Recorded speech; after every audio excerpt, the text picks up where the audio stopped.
தற்சார்பு பொருளாதாரம்னு சொல்லிட்டு சீமான் அவர்கள் பேசியிருப்பாரு. நிறைய பேர் அதை பார்த்து ஏளனமா சிரிச்சிங்க. நீங்க சிரிங்க, சிரிச்சுக்கிட்டே இருங்க.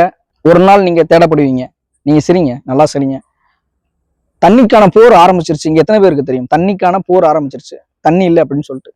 சமீப காலத்துல இந்த கிருஷ்ணகிரி அப்படிங்கிற ஊர்ல தண்ணி சாக்கடை தண்ணி மாதிரி இருக்கு. அதைத்தான் மக்கள் குடிக்கிறாங்க. அங்க நல்லா தண்ணி இல்லை. ஏன்னா பூமியில தோண்டி தோண்டி தண்ணி வர மாட்டேங்குது. ஏன் தண்ணி வரல? மரங்கள் இல்லை. மரங்கள் இருந்தா தான் தண்ணி ஏற்படுத்த முடியும். நீர் மேலாண்மைன்னு ஒண்ணு இல்ல. நீர் மேலாண்மை இல்ல. அதை பத்தி ஒருத்தர் சொன்னா சிரிக்கிறீங்க. நீங்க சிரிங்க. வெயிலோட தாக்கத்துல 33 பேர் இறந்தாங்க தெலுங்கானாவில். ஏன்? அவங்களோட உடம்பு வெயில் தாங்கலை அப்படிங்கிறதுனாலயா? அந்த ஊர்ல வெயில், கடுமையான வெயில்.